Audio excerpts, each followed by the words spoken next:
very good afternoon. Ekta here from the Branalytics. We shall be starting in next 2 minutes, just waiting for few more attendees to join in. Yeah, thank you.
Hello all, very good afternoon. Before I start, I just want to know if I am audible. Yes, Ekta. Yes, you are. Thank you, thank you.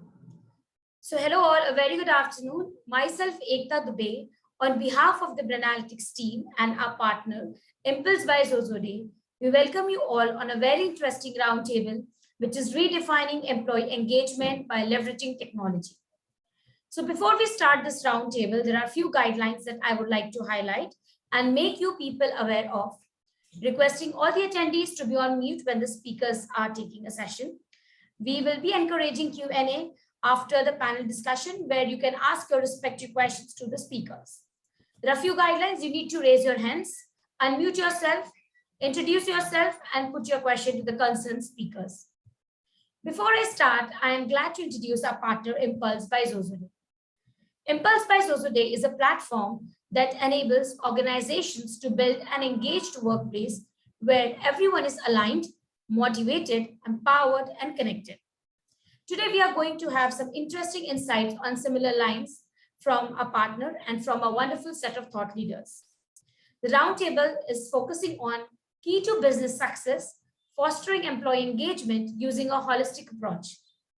And today, I'm happy to introduce our interesting speakers, Mr. Darshan Sagdev, Head Employee Services with Bharti Airtel, Mr. Clifford Mohan Pai, VP HR Business Leader and Head Employee Relations with Infosys BPM, Mr. Anup Lewis, HR Director with Schneider Electric, Mr. Shiv Kumar Ganpati, Associate Vice President and Marketing and Employee Experience, APAC Sutherland, Ms. Jyoti Soni, National HR BP Sales HR with House of Anita Dongre Limited, Mr. Rajinder Matharu, HR Head with DCM Shriram Sugar, Mr. Gurmeet Singh, VP Sales with Zozode, and happy to introduce our moderator, Richa Vele, Manager Marketing with Zozode. So Richa, now over to you. Thank you all the speakers for taking your time, and we look forward to have an interesting session. Richa, over to you once again. Thank you for the kind introduction, Ekta. Wonderful to have all of you here. And a very, very warm welcome to all our audience and all our panel speakers. I am very, very excited to be here today and to be speaking about leveraging technology for employee engagement. For our organization has been in existence for 10 years and has been working on this very thing for the last 10 years. And today we have some amazing products. So to start with, um, I will start with a kind introduction of all the panelists. I will read out all of your names, but no in no particular order. So please give us a brief introduction. Can we start with you, Darshan?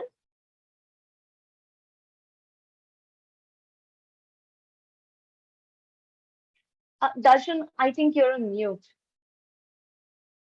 Oh, I'm really sorry. No So, problem. my name is Darshan Sagdev. I have around 15 years of experience with different organizations encompassing telecom. This is my third telecom stint with manufacturing, with e-commerce, and also with a shipping line company. Uh, I have been in different parts of India, working across domains and different territories. Have handled most parts of India till now in the geography, and have been trained on various different skills than just the HR admin bit. So I'm also a Lean Six Sigma certified professional and a safety professional as well from NEBOSH. I love to learn, and that is one of the reasons why I'm here, and would love to learn from all of the speakers, the audience, and uh, Rucha as well as Ekta for sure. Thanks, Thank Darshan. you. Anu, Yeah, happy to be part of this panel. And I'm Anup Lewis. I'm based in Bangalore.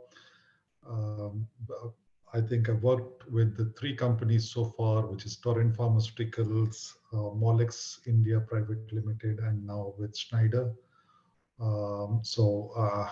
Schneider has been a best employer for a couple of years now, and we have done some good work around the employee engagement, because that becomes the basis of any best employer service. Because if you don't get about 80% of positive contributors from employees, then you don't qualify in the beginning itself. So happy to share what we are doing, and happy to learn from others as well. thanks, Anu. Clifford, Yeah. Hi, folks. I feel a little older after listening the introduction from Darshan and Anup. But I still am young, so folks. Okay, so I've been now for about 28 years in HR. My fifth job, but every industry has been different. I've been into the service industry, into biotechnology, FMCG, pharma, and now in the ITS. Of course, longest stint with Infosys now for the last 15 years been here. But it's been a great journey. I am GPHR, and this is my first event after last night. I received my PCC certification, which is as a coach. So I've been 6 years into coaching, but essentially an HR professional. I managed the BPM vertical with about 54,000 employees for Infosys. thanks, Clifford, and many, many congratulations to you. Thank you. Yes, Mr. Rajendra. Thanks, Rucha. Good evening, everyone. Rajinder Matharu from Gurgaon. I am part of the HR team of DCM Shriram Sugar business. And we have 4 manufacturing units. A career, just to give company to Clifford, 28 years in Wow. HR practice and across manufacturing, service, sales, telecom, been there. Worked in the West, worked in East, worked in North. So studied in South, so that completes my full Bharat Darshan. So happy to be a part of this cohort. Thank you. Great. Thanks, Mr. Rajendra. Jyoti, Hi, everybody. I'm having overall 10 years of experience into FMCG, biotechnology, but from past 5 years, I'm associated with retail industry. I'm feeling little junior here, being in the, so, very senior panelist around me. So I think I'm going to gain more knowledge rather than sharing my experiences. But I think this is the platform. Thank you so much, Rucha and Ekta, for inviting me and, being part of such a experienced panelist and team members. And I think in retail, employee engagement is the biggest challenge because handling front-end employees is always attrition and retention goes hand on hand. So I think I'm gonna learn a lot of quick tips from all the panelists here to maybe implement in my strategies in my organization as well. So thank you so much. Thanks, Jyoti. Mr. Shiv, do we have you here? Hi, can you hear me? Yes, yes, we can. Can you see me as well? Yes, we can. Hi, folks. Shiv Kumar here, based out of Chennai. I think where we are based out of is no longer relevant in the post-pandemic days because we work from wherever. So this is and Clifford and Rajendra. Let's make a hat trick together. I'm also with 28 years of experience. Yeah. So we're kind of increasing the average tenure of the group, the three of us, which is a healthy sign. And I've been with multiple industries as well. Initially with sales, I was selling computers, good old days, HCL, PCL, and then I moved on to telecom. So I was with RPG, Telecom, and with Bharti. So Darshan, I'm your ex-former colleague eons ago, right? I mean, Good to know that. To know that. Excellent. Then later in 2006, I joined this company called Sutherland. That month, my son joined kindergarten and I joined this company. Today is in second year of engineering. So that's how long my tenure has been here. And he keeps making fun of me saying, Daddy, I'm getting promoted every year, but you're not, So again, my first stint into HR was at Sutherland. Until then, I was into more a marketing and salesperson. But interestingly, all the concepts of marketing in telecom applied for people in this industry. So why a customer left a network vis-a-vis why employees are writing, I was able to draw parallels. So till today, I think it's an extension of my marketing role, and not HR. And I don't see myself as an HR person. I see myself as somebody who's managing internal customers instead of external. So that's the way I look at it. It really works for me. Yeah. And I also manage some bit of marketing for the company, especially in the employee branding front, and industry marketing, like working with NASCOM and CII. So I do a bit of marketing and HR, and it really helps because a lot of HR initiatives have to be marketed well, right? I mean, to make them work. A large organization, right? I mean, they get lost in the daily grind, That way, I think my company has been smart enough in having a half marketing, half HR person to manage this so that not only we do initiatives, but we also do a good job of marketing and communicating and making them work. So that's what I am. Thanks. Thank you, Mr. Shiv. This is really a very, very interesting perspective on having someone who's worked in marketing for so long in HR. Thank you so much for that. And finally, on to my colleague, Gurmeet. Yeah, hi. Hi, everyone. Very good afternoon. First and foremost, I think it's a pleasure having this audience today. I think, I got my diary out, my pen out, and I think I'm going to learn a lot. Thanks everyone for coming in. Picking from what Mr. Rajendra said, about location, I have traveled all over India. In fact, I come from a defense background. My dad was in the Indian Naval Forces. I covered most part of India before I started working, and whatever was left, I covered after I started working. So, I've covered Jammu to Kanyakumari, everywhere I worked. Basically a business guy. I'm a business person. I have always interacted with, mostly with the HR fraternity, solving a problem, maybe in the area of recruitment, in the area of training, L&D, LMS, and today employee rewards and recognition or incentives. That's been my forte. I've interacted with HR folks through and through my career, and I think that has also helped me learn a lot on the humane side of business, not just the business side of business. It's a pleasure being here, and I look forward to a wonderful session, a lot of learning today. Thanks, Gurmeet. Thank you. Okay, so now that we open the session, my first question is for Darshan. So Darshan, for an organization that has such large workforce and is known in the country for having one of the largest workforces in the nation today, which also means that there are various generations of people who work in this organization. What is your take on how is engagement different for all the generations who work with you today, and what are some strategies that you use, and how does technology come in there? Yeah. So first of all, let me put the context right, and you know, having all four generations work together in any organization, and we observing that on the social platform and in the workspace is something which we all have experienced. Now that we have from the contemporary history, I think this is the first time we have all four generations working together. This means that the baby boomers to the Gen Z, and as they call it, the guys who don't stick to one organization or one perspective, are all together working on a single agenda of taking the organization ahead is something which is challenging. Uh, when I shifted some years back from a manual vehicle to an automatic version, it was extremely difficult for me to make such a small change that you don't have to no longer change gears and just keep driving at whatever speeds that you want to. And it became so much difficult that at one point, after 5-6 days, I was telling myself that, Darshan, you know what, you made a mistake out of buying this car, and you got to go back to your old self where you were changing gears. But slowly I got used to it, and today, after some years, I really think that I won't be able to drive a manual geared vehicle probably. And when I went back on a holiday this time, I got a manual vehicle of a friend. I could easily switch over.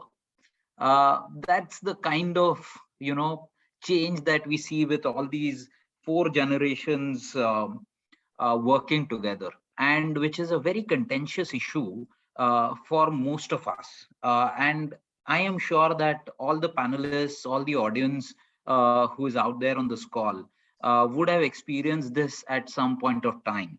My only submission or understanding on this issue is that the Gen Z, or maybe even the Gen X for that matter, generally would work for a purpose and not for just the paycheck. The paycheck, however, is an important element, and it supports the financial well-being. But at the same time, it's no longer the roti kapda makan kind of a concept which we earlier had in our histories, which we had heard of, most of us, which stays relevant now. The most relevant part is the purpose of why these boys and girls want to really work. And this purpose, if it is larger than them, they would probably be able to relate to it, and hence work with an organization or stick with the organization for a longer period of time. Uh, the other generations, and I include the millennials where I come from, uh, are basically the thought givers or the conscious keepers of the organization, so to say, because not only do they bring in the experience, but also the know-how from the industry as to how things have progressed in the recent past or in about a decade or so. Most of the millennials are in their late 30s, or I shouldn't be calling it late 30s. All right, makes me feel a little older, but the mid 30s, I would say, and are having some amount of experience on major business verticals or areas where they have come together and worked with different teams, and have also been blessed to have a edge on technology. Now, if I talk about technology, I would definitely say that the Gen Zs and the Gen Xs bring in a lot more on that skill set forward. And with the help of the baby boomers to the millennials, it can then be channelized in a rational approach to help organizations bring in different products, different industrial equipments, and stuff which we have never ever experienced before. So it's about having the right mix. It's about having the right strategy of engagement in engaging all generations together. So I was just discussing something like a well-being agenda with somebody. And they said that there is some amount of push from their employees to give out certain gyms memberships, and which is a rage right now in the market. It's called the cult. And I said, all right, I am open to sponsoring some of these memberships, but convince a baby boomer in my organization to take it and use it effectively, and I'm happy to give it out to all the employees. And that person was absolutely shocked, and he said, okay, we didn't think of this. So you got to have the right mix. You can't be having a one size fit all solution and think that we've done engagement. So a technology, which is important, plays a very large role in bringing people together if used effectively and rationally towards all generations of employees that you have in the organization. That's all from me. Thank you, Rucha. Thank you. I really loved the bit where you said, convince one of the baby boomers to buy cult membership, and I'll definitely buy it. I loved it. And it is exactly like getting a pair of socks on Christmas when you are expecting the latest PlayStation. And we all relate to how it goes down there. Okay, perfect. Jyoti, so for you who's working in a high energy organization where where obviously it's one of the most modern businesses to be in today, and also has a very young workforce. Do you echo some of Darshan's thoughts, or are some engagement strategies very different from someone like Bharti Airtel just because of the nature of the business, or how is it? Rucha, here I completely agree with Darshan, because see, this is what is current scenario everywhere. To be honest, the Gen Z is the generation whom you have to keep engaged in a way that, because he rightly said that this is a generation of job shifters right now, because they don't stick around to one job. They need continuous change, some excitement, some challenges in their roles and responsibilities. If I talk about my industry, retail, if I talk about my brand, I have thousands of stores in pan India. So you can imagine, with the strength of 3,000 working on stores, and they all are young people, and engaging them with the company's vision, company's goal, where we all are working toward one business strategy. It's very difficult. See, nowadays it's more of how you infuse generation Z to the generation Y, because we have to maintain balance of both. So you have to keep happy both the teams are around the corner. So if I talk about my industry, to be specific, or retail, or front end employees, see, post pandemic things have changed a lot, to be honest, because retail has got a very big hit in terms of all the COVID scenario. So they need lot of motivation in terms of staying in one job. So now, as the market has opened up, there are a lot of opportunities they have. They want to learn new things. They want to have a feedback. So if you ask about my personal perception in terms of engaging employees, we focus a lot on the feedback part, because that's very important when you have to infuse the technology with your personal goals or employee focused approach. We do a lot of feedback sessions and a feedback focused approach. We have core values which we follow in Anita Dongre, which calls pride. So our prides also stand for employee focused approach, where passion towards work, how you're responsible towards the environment, and keeping them engaged, and motivating them to working around these values is something we have to give them an X factor to look up to the company and the vision of ours.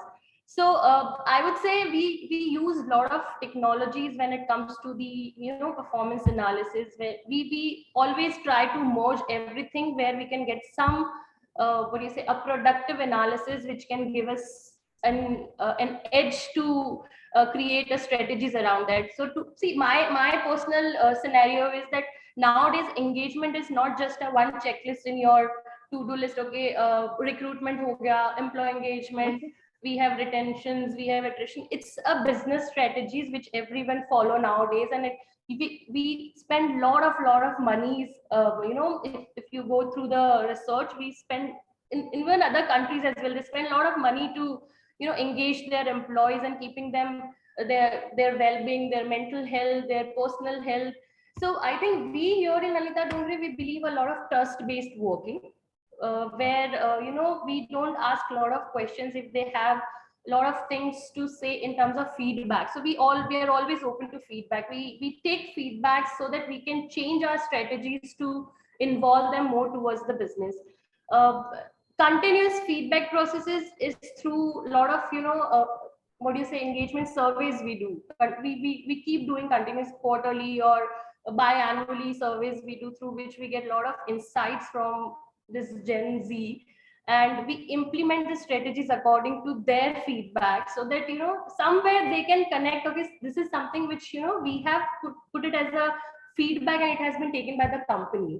Other than this, I would like to push one point here, that our organization is more of a woman empowered, I would say.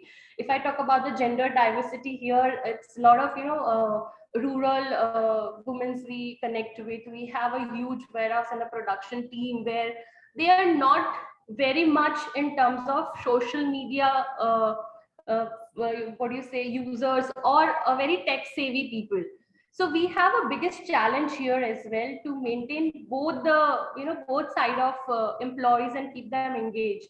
So sometimes these challenges gives us new aspects to use the technology in a different way, where we can at least manage them and make them learn how to use the technology on their level.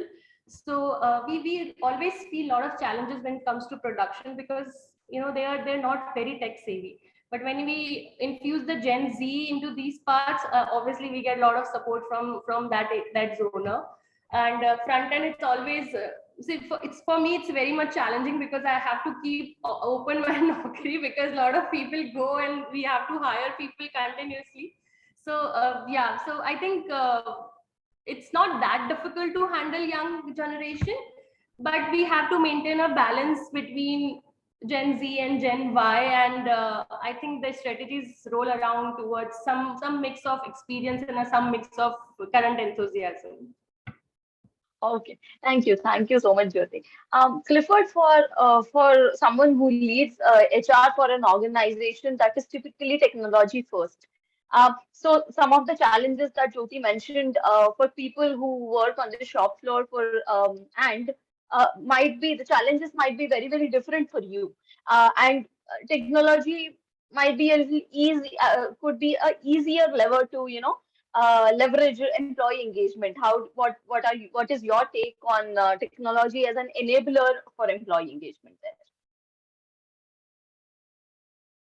Thank you, Rucha. I think excellent question, and I think so very relevant in today's time. And while I can talk a lot about. I mean, yes, we are a technology company. I hope that our technology can be better from an HR context, because I think that's something which we consistently offer to our clients. So we obviously have to have something internally. Just to very briefly give you an idea in terms of where we are using technology. But I think while I do that, I want to talk a little about some of the best practice, and I think very relevant to the question that you asked me. Yeah. So if you look at it, for the last 2.5 years specifically, right? We were before the pandemic, obviously we were operating in the real world, doing a lot of connect. The BPM industry requires it, and for all practical purposes, a very, very engaged leadership. At some point of time, we were almost looking at a connect which was monthly at about 10,000 face-to-face.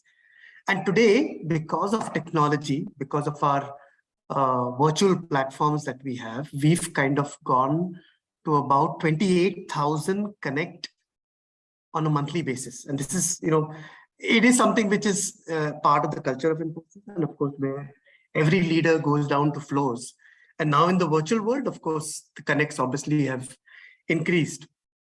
Now, just like any other organization, so we are using technology for gratitude. So we have an appreciation tool, right? Where while people can talk, and thank people, thank individuals in person, we also have an app which allows for individuals to, and it's not about top down only, but you can even do it across, your colleagues. Yeah. Well-being, of course, a lot of coaching, mentoring, a lot of counseling happens with using technology. Hiring, of course, is the is something which you cannot do without technology. Today we also have a lot of learning, and today, while we known to be great on training and learning and development of our folks with all the investments that Infosys as a group has made. One very, very large breakthrough that we've had in the last few years is something called Lex platform, where it's learning on the go, obviously on our mobiles. We realized, the day we launched the app itself, it was like, I think 40,000 employees actually logged on. And today we realized that the amount of engagement that is happening on Monday to Friday on Lex is actually less compared to the engagement that's happening on a weekend, which means there are people who are taking charge of their learning. They don't expect the organization to just, put them into a training classroom, right? It is something which they are doing. They're doing consciously. They obviously see value in what is there in the app, and that's why they're using it to learn.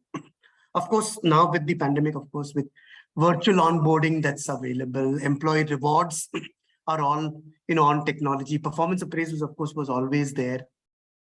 Today, we have an alumni portal, right, where alumni are connecting. We, of course, are sending out birthday mailers to them, but besides that, they themselves are interacting with us. And of course, a lot of rejoining, against a few organizations in the industry who are not allowing for rejoining. For now, we are still. Yeah. Now, going back to, again, your question, Rucha, I think one of the things that we've realized is the aspect of back to basics. Yeah. And especially in the hybrid world, we realized that while we were doing fantastically before the pandemic, we're actually, while we've replicated all the engagement that we are doing during the pandemic in the hybrid world or in the virtual world, we realized that there are so much more advantages. And what are the advantages? Today, employees, when they're recognized, they're being recognized not only in the office, but they're being recognized in front of the family, right? They are rewarded in front of the family. So you're bringing the family with it. You're bringing the family. So that is a great high for an employee who's getting claps in front of his spouse, in front of his dad, his mom. That's something which that part of the story is not known to your family normally. So that's a high. Okay. We are talking obviously from back to basics, saying that every manager, every team leader actually connect, because that is while we took time to settle down in the pandemic, right? I think over a period of time that has now become business as usual, where team leaders are actually connecting, having your team huddles virtually, having your town halls, of course, is a very normal thing. One other very important thing is the buddy program, which we've used technology. We also have a new joinee assimilation program, which has actually made a great difference, and especially now that we are living in this hybrid world. One thing that I was even talking to somebody a little while ago. One great breakthrough that we had, and this is about engagement, a little about technology, but a lot about engagement. And there's something which I'm sure a lot of us can actually apply in our own organization, depending on the requirement. So I remember 6 years ago, I've been now about 15 years in this organization, and about 6 years ago, we had this major issue of the attrition of 0 to 12 months. Suddenly spiked up, and we really did not know. Obviously, margins don't change, revenue productivity can't change. Business has to continue, so you can't really, increase your salaries, and definitely not overnight. But then we realized, we did some brainstorming with the CEO, and one of the things that as a team we put forward was having a certain amount of mentoring. So every manager and above to spend 1 hour a month with 20-25 folks, guys who've recently joined in the organization. That is between 0 and 12 months. And we said, let's engage them. So I said, I don't know if it's going to work, but let's at least engage, because there is engagement, on the client floor. There is engagement that happens between the team leader and the employee. But what else? So we expected our managers to, of course, without the support of our CEO, we would not be able to really drive it out. And of course, a great engagement, I think leadership that's engaged. So we had great amount of support from the leadership. And during these conversations, the leaders talked about careers, talked about industry, talked about, about challenges that the new joinees are facing, all those things. And at that moment of time, I remember that was about 6 years ago, we were at an attrition of about 45%, just for our 0 to 12 months attrition. Today, as we stand, of course, it has happened gradually. As we stand, our attrition of the 0 to 12 months, which is under this Gurukul program, is 5%. A very clear, direct impact of leadership engagement and the outcome. What was the money spent? 0. Yeah, just investment of leaders, 1 hour a month, spending time with these newcomers.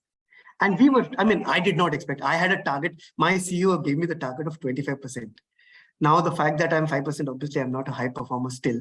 But the fact is that, I think as HR folks, right, I think this is exactly what businesses are expecting, right? While they're talking about engagement, and I can tell you so many more, engagements that we do within the organization, time constraints, of course, the outcomes are the most important. While we can do engagement, what are we evaluating the outcomes of whatever we do? Because I'm sure the business, and over a period of time, we obviously got the business and finance to invest in small things, right?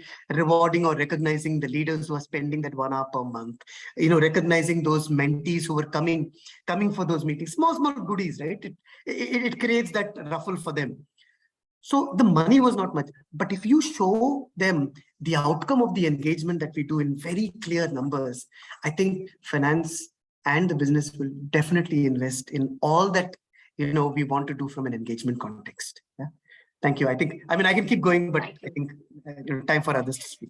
Thank you. I think Clifford, you really deserve a big round of applause Yeah, for I was about to say the same. the attrition control. And one of our biggest agendas, and let me be very honest to you guys, is on the digital business side. We've got such a big attrition.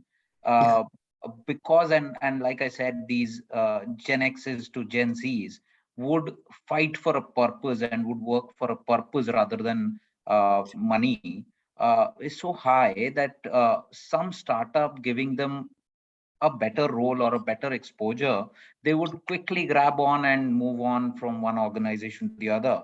And controlling that kind of an attrition with a company like yours is a huge success. Thank you for sharing your thoughts. Thank you, Darshan. Thank you. Agree to Darshan's point. Definitely, you have given me some insights, Clifford, and I'm gonna use that because my attrition is a little high, and I'm gonna use some strategies from your answers. Sure. Thank you. So, Mr. Rajendra, my next question is for you. No matter how many, Clifford has, in the last few minutes, we've all, heard about how it is important for managers to engage with people who've joined, people who have not just joined in their teams, but cross-functional teams. And how do we use technology as an enabler? But it can never really replace, that personal connect. What are some of your thoughts on that? Yeah, thanks, Rucha. So I just want to, start with how I have seen the whole engagement piece evolve at least in the last 2 decades. I think we have evolved, as I see, from we earlier used to speak of satisfaction, then we graduated to engagement, and now we are beginning to talk of what's the employee experience all about. Okay, that's one. And I think your topic in itself is very insightful because you're focusing on technology as an enabler. And I think the mistake in many organizations that we do is that we want to not use it as an enabler, but we want to use it as the mainstay. That's where attrition happens. That's where, people leave you with people are just, losing out on purpose.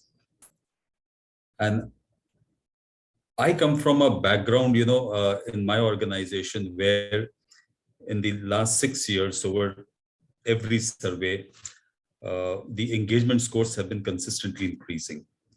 And last survey was this year, and we are in the top quartile of the country as far as engaged organizations are concerned. Score luckily is around 96.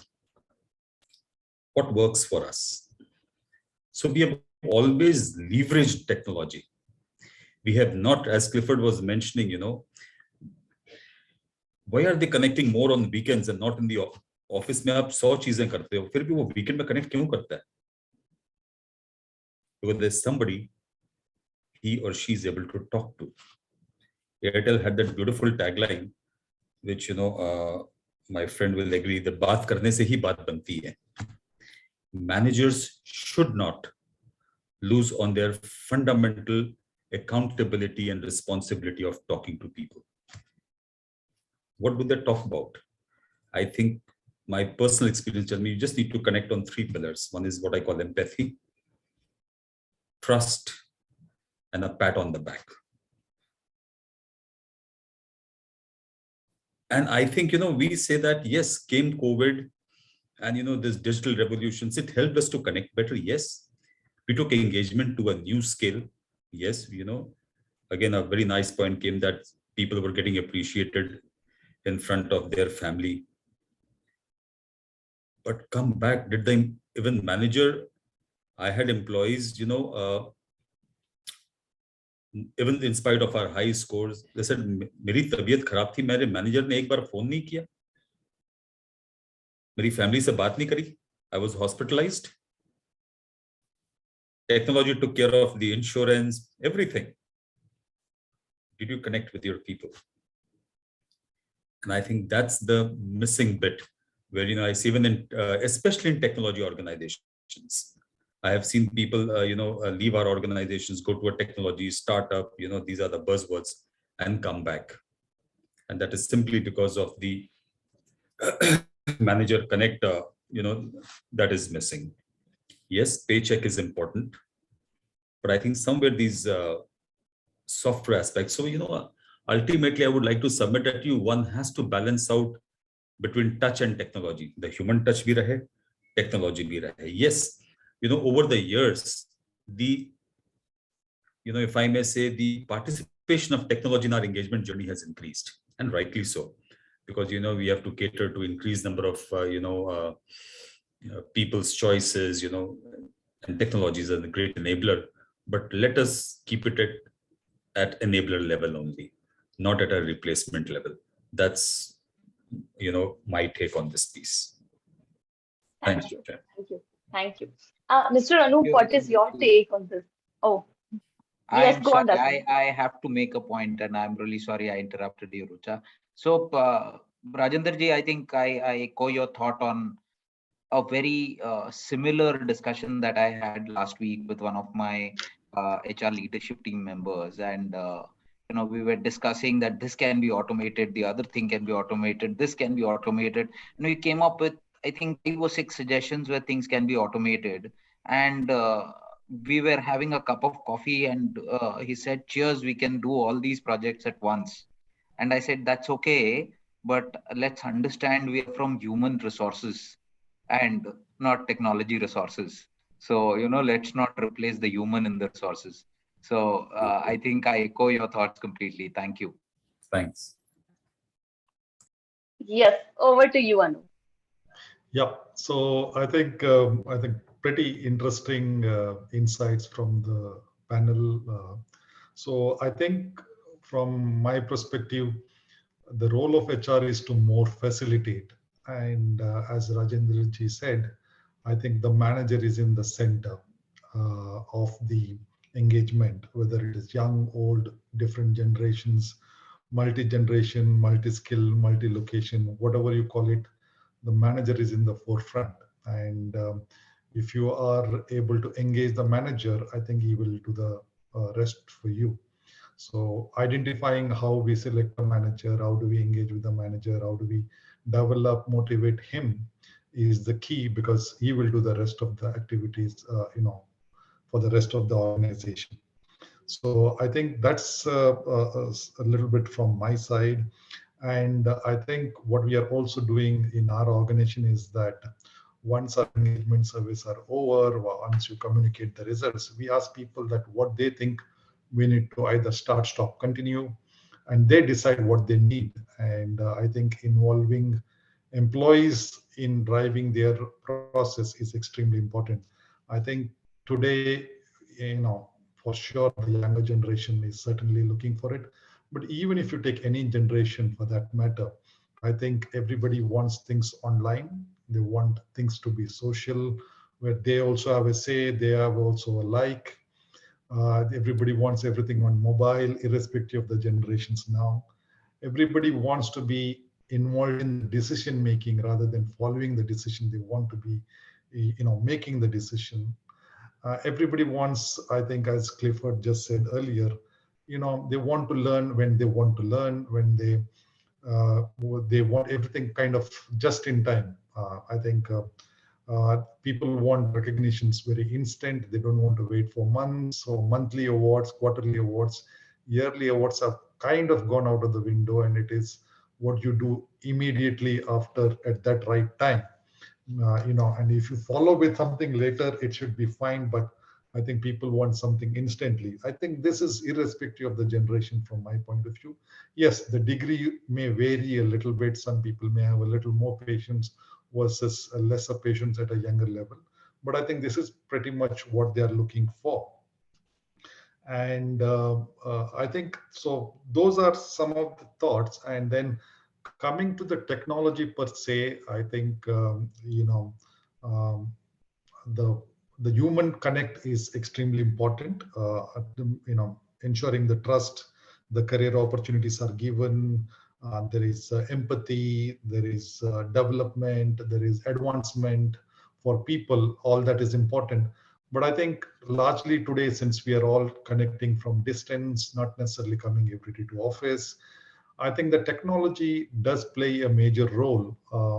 And I think giving an example of the system, what we have, what we call, you know, uh, which we have taken from Gloat. Gloat is the technology where we are using for people for finding opportunity inside the organization, what we call an open talent market. I think it's an AI-enabled tool where people can find internal opportunities, and the tool will send automatic, reminders to the people to update their profile if it's not updated. And the minute there is a opportunity published, across the globe, if they wanted to apply, the tool will again trigger and say that, this is opportunities come, it is in line with your interest.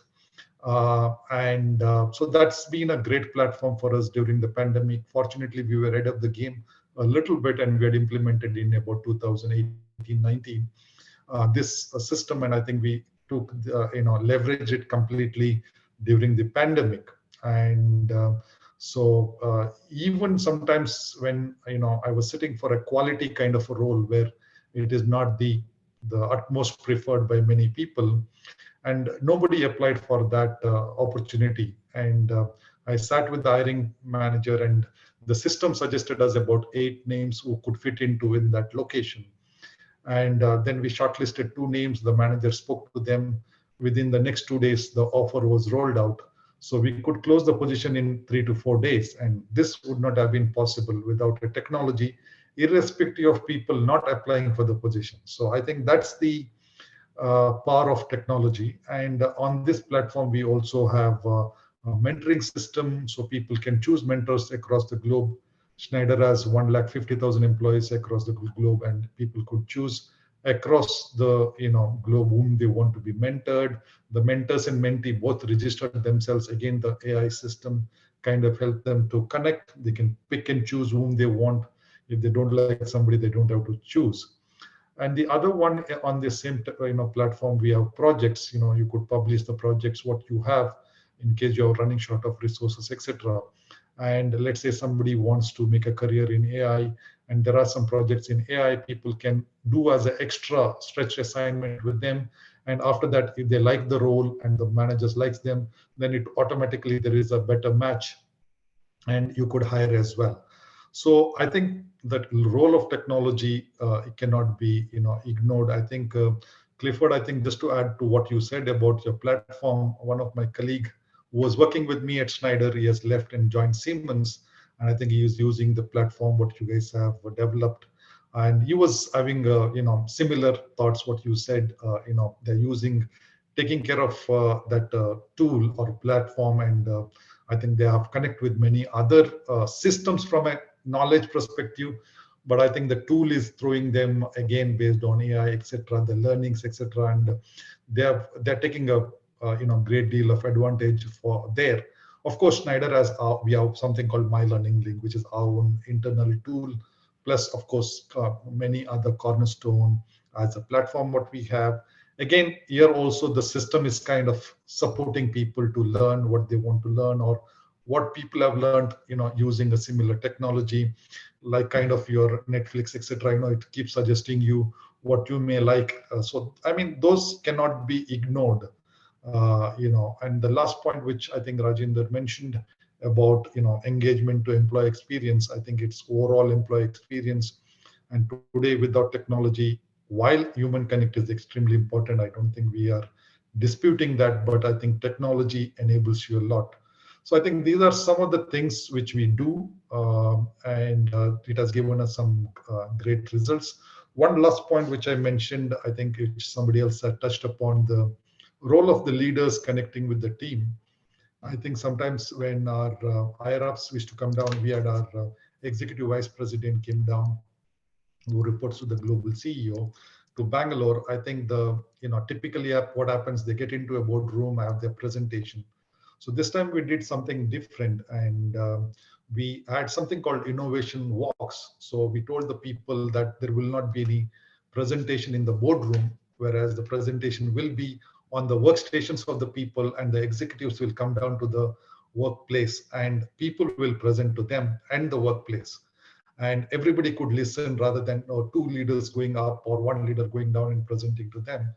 They came down to the workplace, and youngsters presented to them who had 1 year, 2 year, 3 year, 4 years experience, what innovations they have done. And everybody could hear everybody's presentation, literally. So, and the presentations are done completely in the open air in the, office space. So some of those again, and they're spending time with the people formally, informally, during dinner, during lunches, one-on-one meetings, etc. I think these are also sometimes greatly appreciated, and goes back to the human connect as well. So not going further than that, but yeah. So these are some of the things what we have done and given us some great results as well. Thank you. Thank you, Anand. So my next question is for Shiv. One of the most important aspects of technology is that it gives you immense data to work on. It actually lets you connect the dots with respect to from the data that you have, build patterns and kind of work on. So Shiv, what has your experience been on that? Because marketing predominantly actually dwells a lot on apart from the people, apart from focusing on people, it actually takes data into account. How has that aspect been for you in HR? Thanks for the question, Rucha. I think the disadvantage of being the last speaker is most of your points are stolen by the earlier speakers, right? I mean, I'll try to do my best in what I could cover. But yeah. You have 28 years of experience, so I'm sure we have more to speak about than just the points.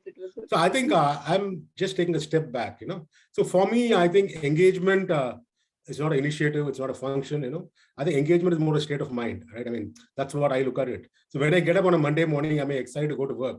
I think it's as simple as that. That's an engaged workforce. So we can do 100 initiatives and 100 activities, right? I mean, but if I don't have that mindset, of wanting to go to work, right? I mean, then I'm a disengaged employee. None of these initiatives work, right? I mean, so the approach which I have been taking, in my role is to have an engaged workforce. We need to be brilliant in the basics, right? I mean, as long as the basics are fundamentally intact, are we creating an ecosystem which is conducive for me to work, be empowered, all of that, right? And then everything else works. You give me rewards, I feel recognized, So when I'm disengaged, all the other things you do, I think it's for others and not for me, But when I'm an engaged employee, everything you do, I think it's for me, So that's the mindset employees have, right? I mean, so how do we leverage the tons of data we have, towards enhancing the employee's overall experience in a holistic manner is how my thought process has always been.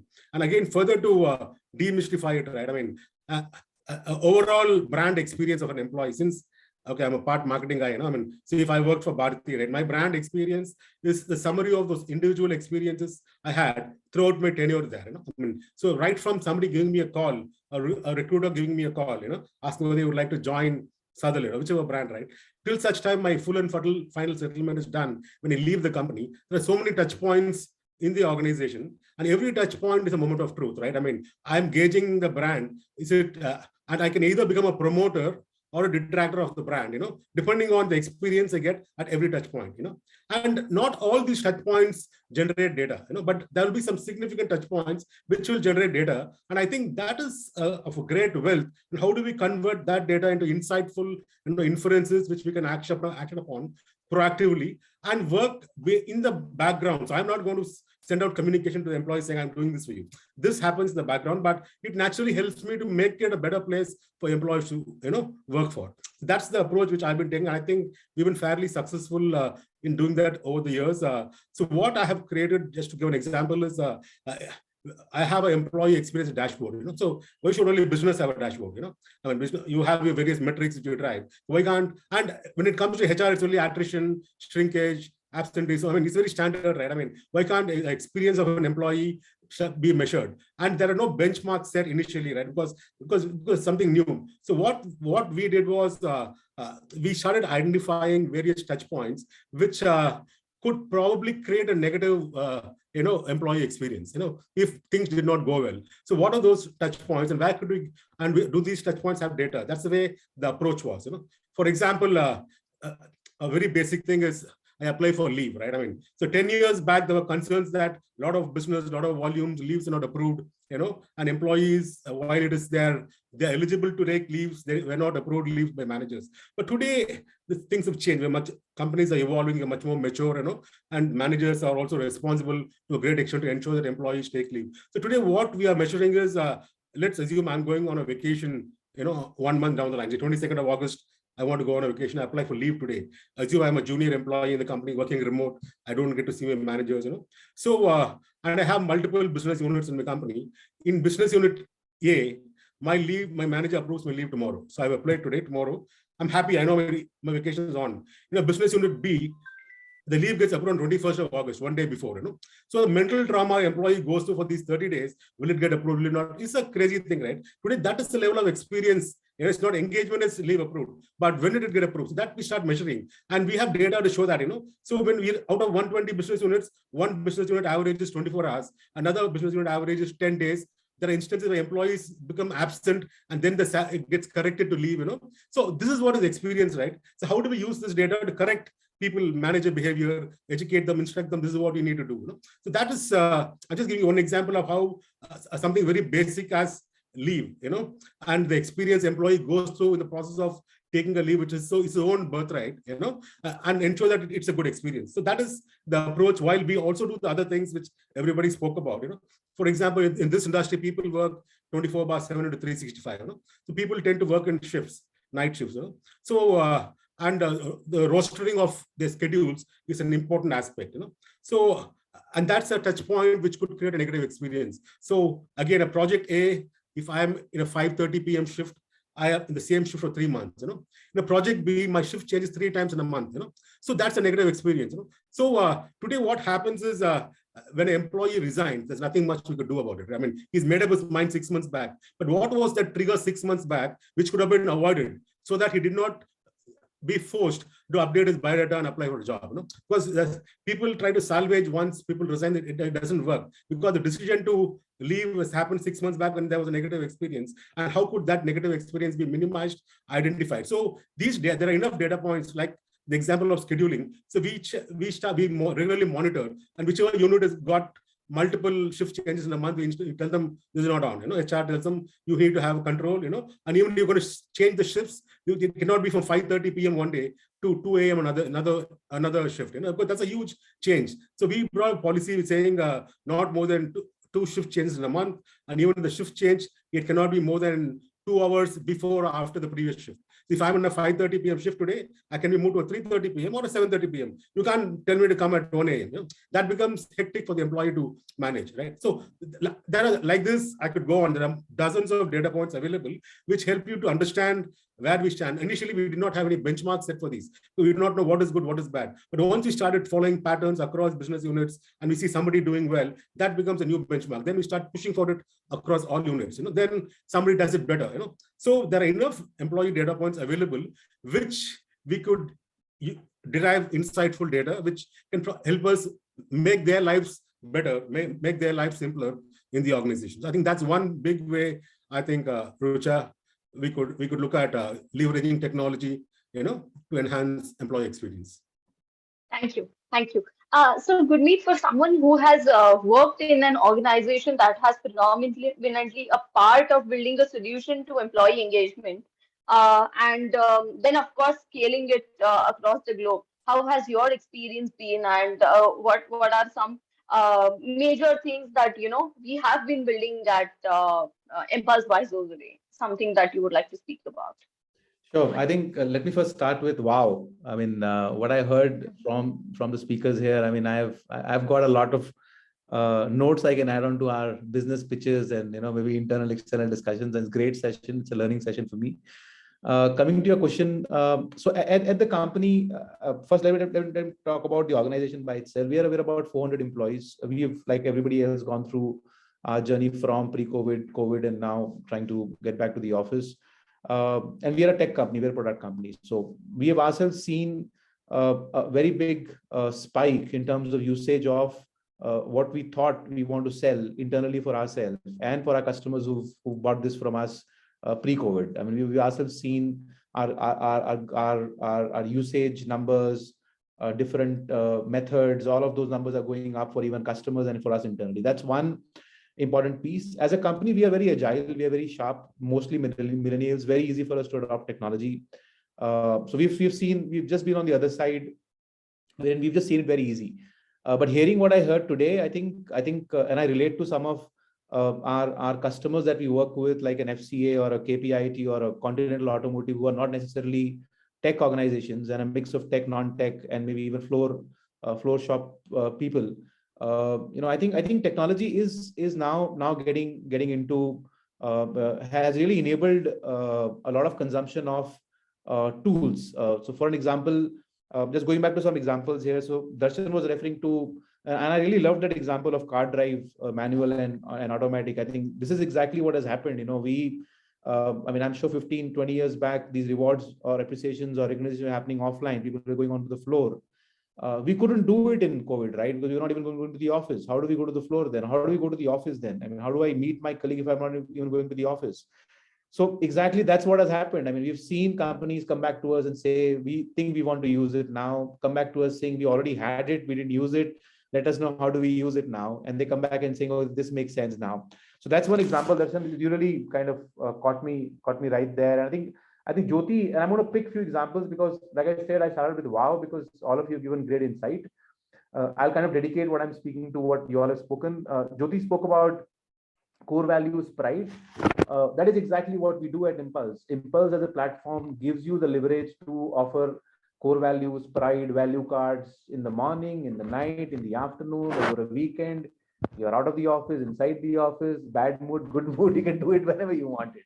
On your phone, you have an app, just go in, a very lightweight app. And I just want to thank somebody I'm from business, I want to thank somebody in the legal team. I can just pick a thank you card and send to this guy. As simple as that. So that was interesting what Jyoti spoke of. And I think Clifford spoke about of gratitude, technology, all of that. I think, and a lot of people spoke about even surveys and feedback. I was so excited when I heard it. That is exactly what we built in Impulse. We built a tool that would help you measure engagement, manage, get your ENPS scores, and we have solved it for companies like Brenntag, Luminous, KPIT, Bhavan Cybertech, and so on and so forth. So and even from a perspective of data, what she spoke of, I think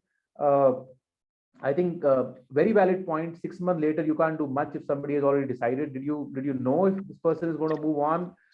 There are signals. And I'm sure you all are experts in that more than me. But what I understand from a technology perspective, even technology can give you alerts about engagement from how people behave with platforms, how they nudge the platform, how they nudge back when they are nudged, and how they don't nudge back when they're nudged. There are different direct, indirect ways of technology telling you it. And that's exactly what we're doing. We're trying to tell you upfront that this person may not be in your leaderboard today. Leaderboard is a feature in our product. May not be in the leaderboard consistently for 3 months, nowhere in the first 20 or 40 or 50, depending on your company size. Then this guy may have a problem, or this guy was topper on the leaderboard and now not. Why? So you get those nudges indirectly from the platform. I think Rajendra ji also spoke of a very, very important aspect of, about empathy, trust. This is exactly what we're trying to do here. Removing a need of getting an approval from somebody, democratizing appreciation is what we're trying to do. I want to thank someone. I don't want to go to my boss and ask him, can I thank this person? No, I want to thank him because this person helped me. And this person struggled hard to help me, right? So he worked over a weekend solving my tech problem. And I want to thank him. So I think that's what I have to say. I think I'm very excited. I mean, I really enjoyed the talk by everyone. I think Clifford sir spoke about at length about a lot of other stuff. Sir, I really learned a lot today. I mean, a lot of it is going to go into my product deck and stuff like that. Thank you so much, everyone. I think that's all from me. Thanks, Gurneet. Just for the audience, we are now open to questions. I see that Leena has raised her hand. Leena, would you like to speak about your question? Yes. I hope I'm audible. Yes, you are. Yes, first of all, I would like to say thank you for the Rucha and the other panelists who are here. See, I come from the hardcore manufacturing organization where we discuss about how IT company engage their employee with the different tools on the AI and etc. etc. But when we talk about a manufacturing organization where your 60% workforce is on the contractual employee, and then the average age is around 21 to 24 something, the 19 to 24, how are you going to engage them without having any AI or any tools? See, being in manufacturing, we have the different, the grievance management system. We have the different committee where we listen and heard and give the solution. However, having all said done and the committees, the attrition is pretty high. So I would like to know, my question is basically to Anup, as Anup is also coming from the same business line from the electronic manufacturing.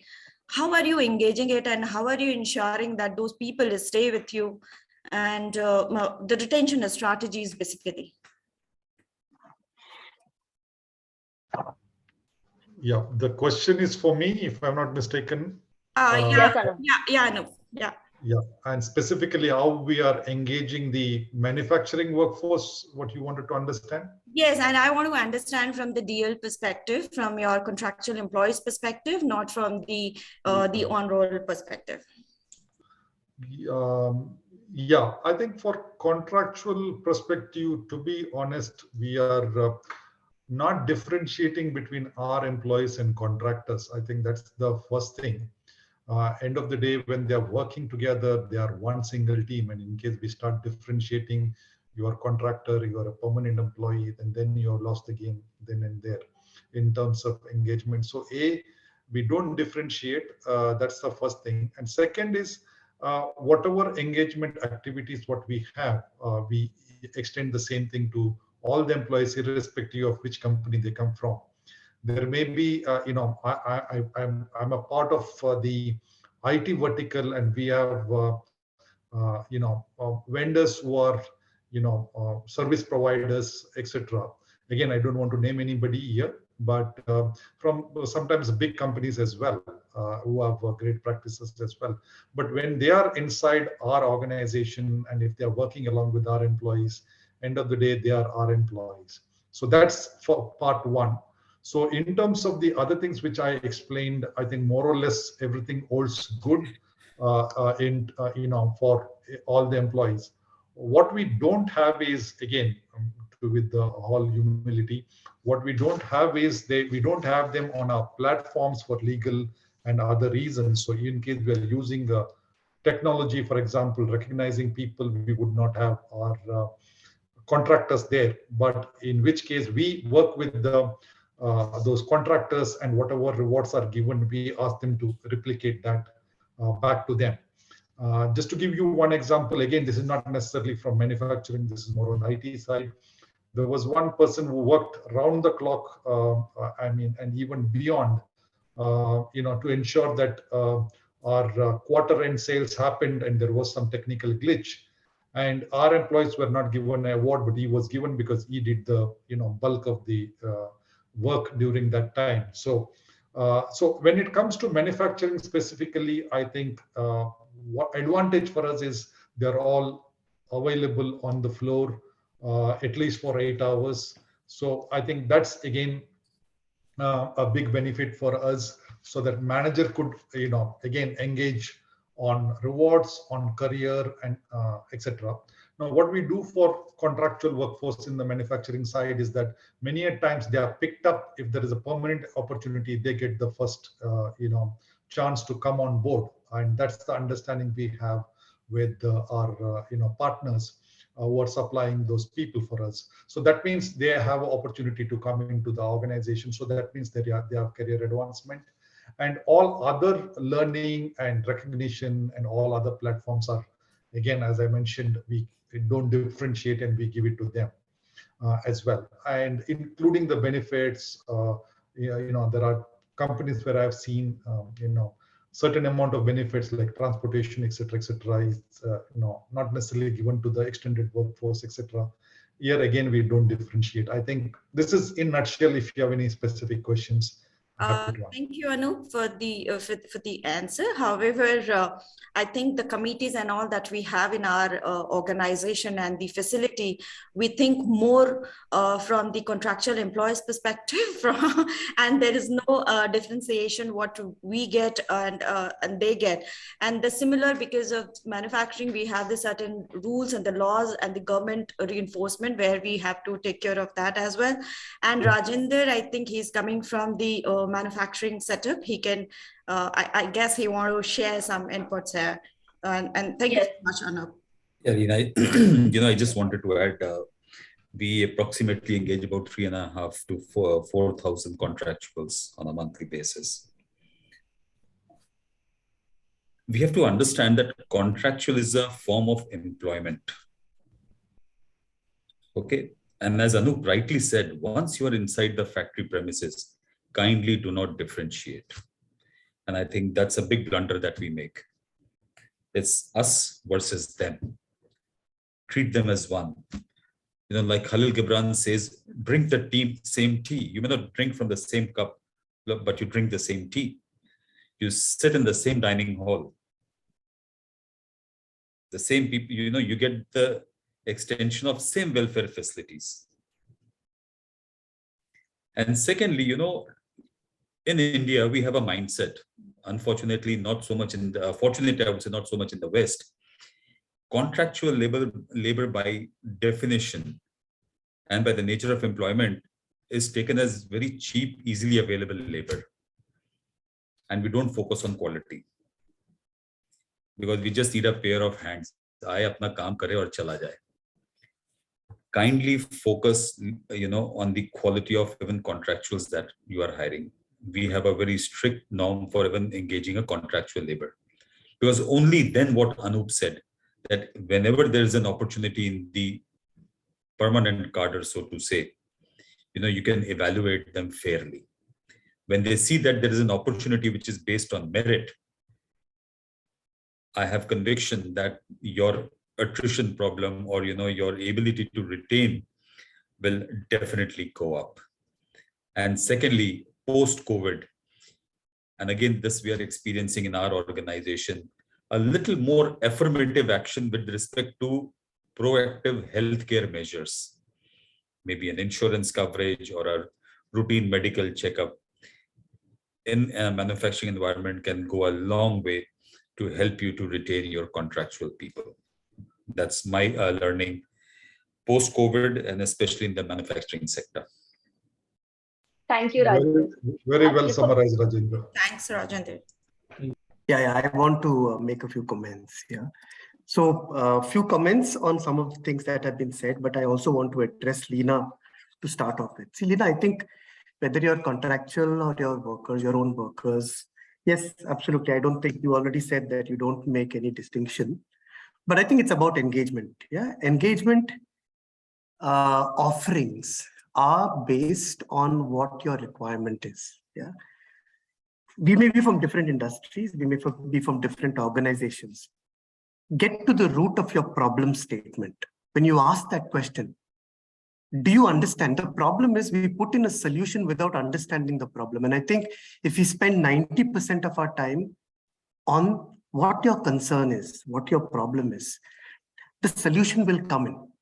So I don't think any of us really have a solution to your problem because we don't understand you. We don't understand what are your concerns specific. And, I've worked in Cadbury's. Yeah, I've worked in Cadbury's. I was the head of HR for their Pune factory. And I'm very clear that the problem in Cadbury's will be different from the problem that, from your own company. So focus on what exactly is the concern. Even if you need to do a kind of a survey, even if you need to go and talk to people and ask them what exactly will engage them, it makes sense rather than to give them something which they really don't want. And I can tell you a few things. I mean, when I talked about Gurukul, or we've got other. So, for example, we've looked at what are our high performers exactly wanting, rather than think. And a lot of us HR professionals believe that we know everything. We know what's happening on the ground. Unfortunately, we really don't, because every day the scenario is changing, right? Please go. That's what I would do. I would go down, find out exactly. So at different levels, we have got clubs. We've got high performer clubs, which we've created based on what the requirement is of our high performers at each level. Our senior leaders, they said, "Boss, you're doing so much for everybody else. What about us?" Yeah, and we created a CEO club. Yeah, we actually launched it 3 years ago, and we're doing pretty well on that. There is a young workforce who's thinking just about careers, right? Just about careers. How can you educate them about careers, whether within the organization or outside the organization? Can you assure them that they have a career within the same organization? Can you commit to them the way we've done that 72% of all internal positions are available first for you? And it's only when we do not have the skill, the capability, the knowledge within the organization, that's when I will go and hire outside. I think a few of you have spoken about purpose, and I think that's something which I think all of us have to speak.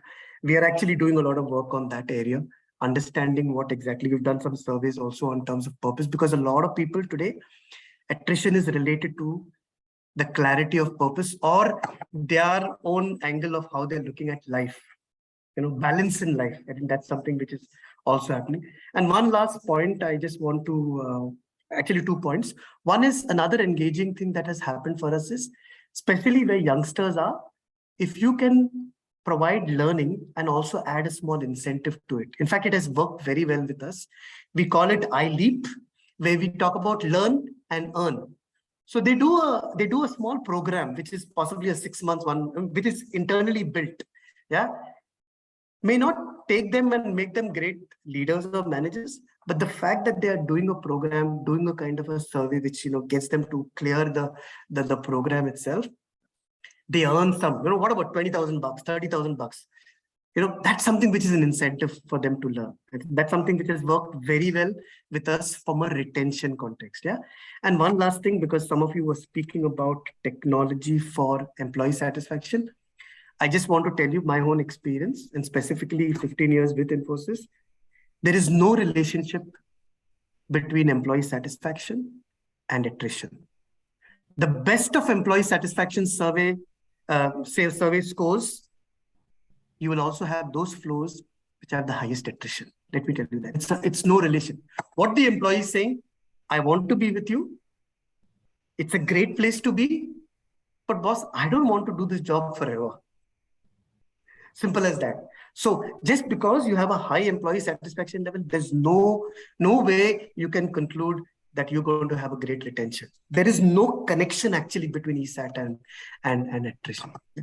Thank you. Thank you very much. Thank you. Yeah, just to counter Clifford a little bit, Clifford, what we have seen is slightly different. We see a direct correlation between the engagement and attrition. I'm not saying that it is by design or default, but we have seen that when the engagement falls, I think the attrition also kind of goes high. So we did see some amount of, I'm not saying that's absolutely same, but we did see signs of it. Probably it also depends what questions we ask in the engagement. For example, we have the model of stay, and strive. So the stay question asks two questions. It is which we ask: do you, will it take you a lot to leave a company like Schneider, or similar questions? So if we see a drop in that, answer reply for that, we see some correlation between them as well.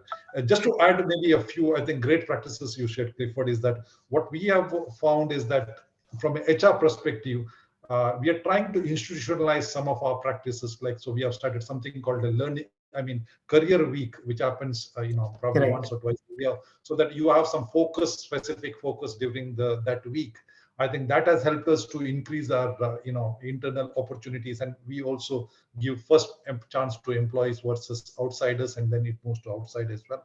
But having said that, we also tell our people that you need to compete with external world to be earning that position, and not just because you're from inside, you will get by default. So, there is a little bit of high performance culture there.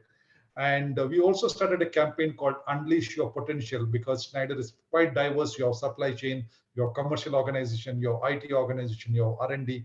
So where people from different departments came and tried to do a sales pitch for people from rest of the world to rest of the organization to come and join them. So that's one thing which has worked. We also started, which Rajendra touched upon, the trust. We had something called the Trust Month. And full month we had related activities. I don't know the results as of now, but I hope it will help us in the future. But it was in the month of June, a number of activities organized for employees, which they can pick and choose and join this one. And on your point on earn while learning, we don't have exactly same, but I think we have something called ITC, which is Internal Trainer Community, where when they train, they do get incentive, and they can use it in different platforms to buy and etc. And then we recognize them, as well. So that is also helping us. There was a time, I don't know currently, but 84% of our trainings were done internally. Right now, I don't know the numbers. I'm not taking care of that, but I'm sure it will be still a large extent. So kind of use our own people to train rest of the organization as well. Just wanted to add to what Clifford said. Clifford, my take is that in case I have generally seen a very high correlation between engagement scores and attrition. So if we have a situation where the engagement score is high and attrition is also high, so either there is something wrong with the engagement feedback that has come, either people have not understood the question, or some overzealous manager has actually motivated his team in any form to give the kind of feedback. I hope you understand what I mean. Yeah. Second situation which we have also experienced in spite of the high engagement score is when a particular sector of the industry opens up. No matter what you do, the opportunities outside, the attractions outside are so big that people will still leave you. You have the stay question, but you do your best. But we are experiencing with ethanol industry opening up now, with the government's ethanol blending program, and we run distilleries in spite of such good engagement scores. But the opportunities are just so much that people are attracted. there's the amount of money and the designations that are being thrown up. At the end of the day, wo bhi insaan hai. He or she will also get attracted ki yaar, let's milk the cow as long as it is there. So these are the two scenarios where this anomaly may happen. Thanks, Rajinder ji. Darshan, I actually have one more question for you, Darshan and Jyoti, that Okay. Anaga has asked. So Anaga says that how do you engage with freshers who have basically spent the last 2 or 3 years of their education online? Jyoti, Darshan, any of you? Quite interesting. So we have a set of programs and not just one for freshers to join in and prosper. In fact, my team itself has got two, I'm talking about generations a little too much, but two Gen Zs, absolutely fresh out of college. And again, my understanding and the whole prospect around purpose is what really has helped me in steering conversations with them and making them most productive on giving them newer assignments, newer experiences to work on. Now, these guys would not like or appreciate being poked upon very frequently, and that's very unlikely in a traditional style of leadership. That is what we've experienced, that Gen Zs, Gen Ys in overall form would not like to be poked on matters like what is the progress, are we at 80%, are we at 90%, and these guys will be extremely uncomfortable in answering that question. And one of these guys actually walked up to me and said, you know what, we are not too apart in terms of age, but why are you asking progress in percentages every now and then? And it struck a very candid conversation, and we went on and had a coffee together. And I asked them as to what is your mind telling you when I ask this question. It is just a common question that that comes up to our mind when we track progress. So they said, this is like asking somebody, how much tea have you finished before you're going to leave the cup behind? Why would we want to leave the cup behind? We want to have the entire thing, but at our own pace. And that's when it struck me back that these are different guys. These cannot be controlled by the way we used to control projects earlier. And that's something that we've realized. And what we've made as a change is that instead of having that very traditional style of leadership, we are telling our managers today that just track them on the outcomes that they deliver rather than the method that they follow. That's something that's very interesting for newer managers and is very, very difficult for the older managers or the people who have been managing people for various years uh, to adapt to.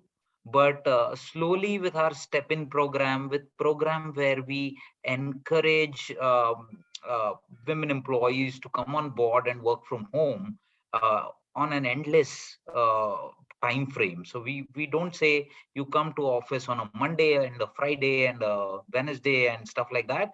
We say as long as you work with Airtel, you are going to work flexibly from your hometown, from your home location. And if there is a real need, we shall intimate you well in advance for one of the days in a month where you need to be present in the office just to get acquainted with your colleagues and your friends at work. And that's something that many of the millennials, and let me be very honest with you, I was going through a research which told me that millennials are people who feel, and this is a large context of people that they had surveyed, who feel that their family life balance or work life balance is not at par, and most of their time is being eaten up by work. And by work, I mean calls, I mean meetings, I mean work on the ground, whatever. Uh, a general statistic says that a millennial would leave the job and then search for another opportunity if they are frustrated enough. And a Gen Z would practically get on board and would find a job and then leave. uh, Both are levers, but at the same time, look at the whole change of attitude in both these generations which has come in.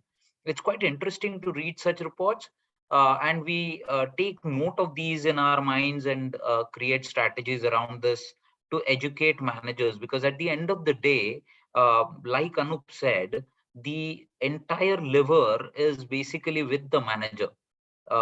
If we can collaborate, we can do a lot of initiatives, we can kind of partner on the journey with our managers, but the real lever of this is with the manager. It's on or off through the manager. Thanks. Thanks, Darshan. Jyoti, I have another question for you. Sanjana says, due to the pandemic, we have more than 40% of the workforce who's new and who have not even met their managers or team in person, and may not have seen the office or way of working. Now that we're gradually returning back to office, like in most of your organizations, what are some best practices that you suggest we follow to ensure smooth interaction and engagement in person? Okay. I think the maximum time which they have spent starting from their onboarding or the first day of their office started from online and virtual interactions. We have to give them time to, space in themselves to the culture what companies are having. Uh, if I take an example of my company where we were earlier into the work from home and now we have come completely towards the work from office culture. Uh, but we have not actually started work from office culture immediately. It has like, you have to start with the hybrid mode or give them a trust based working, that if whenever they feel that they can put a little bit time at home or a workplace or remotely wherever they are currently, give them a chance and a space to grab and get into that work from office culture. Plus, there should be, I think, whenever they come and they meet the managers or their co-colleagues, there should be a feeling of connectedness. Because see what happens. A lot of time it happens that even when people are joining from the work from office culture as well, they don't feel connected. And I have experienced a lot of attrition when 3 days or 7 days the people leave. Recently we have experienced this in our front end as well. So I believe the clear picture, the clear understanding in the initial 15 days and 20 days are very important when they get into a company, understanding the entire company's vision, what they're going to do, the roles and responsibility, the clear thoughts, and clarity about what they're going to do for next 6 months is very important. Once we set the role, expectations from them, that this is what we are expecting from you and this is what what you are expecting from us, vice versa, then it's a very clear picture and a clear roadmap for them. Okay, this is what I have to work and this is what I'm going to get out of the my role, and this is what my manager is expecting. And a continuous feedback is very important. So if a month or a 2 months, or how we call it, 30, 60, 90 days feedback, which should be there in place, which helps a new joinee, in terms of get connected with the company expectations and what are the core values they are following. So that's a very important part, and saving early or infant attrition, I would say. So I think the connectedness, continuous feedback, and setting a clear roadmap for them is very important in terms of a new joinee or onboarding a person from a work from office home culture to a work from office culture. But trust me, work from office is far way better, or the best part to, rather than working from home, because there we don't count the number of hours. We start our day as early as possible, and we don't know that when we are ending our day. So that's also an advantage to tell them when they're joining office, that here you have a set timings and you have a set goal to finish in a day, and then you can start your next day. So I think they will love to come to office, and these are the few parameters which I believe and we follow in our company, and it's giving a good edge to us. So I think this is. Thank you. Thank you. Thank you so much, Jyoti. It has been a very, very interesting conversation, and we did not even realize that we have reached the end of the time, and it's almost time for us to close the session. But a very, very interesting session, and thank you to all the audience. And sorry for the questions that we could not take, please. And thank you so much for being a part of this. Panelists, it was a wonderful, wonderful session, and I thoroughly enjoyed being on this. And thank you to our enthusiastic audience as well, and Ekta for organizing this. Thank you, everyone. Yeah, thank you so much, everyone. Richa. Thank you. So Thank you again, for on the having us. closing Thank you, note, folks.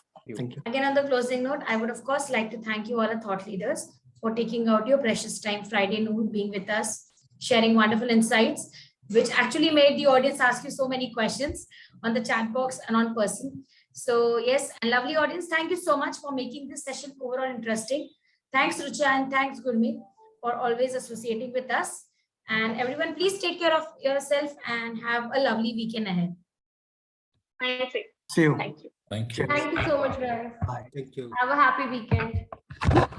Happy weekend, everyone. Happy weekend. Happy weekend.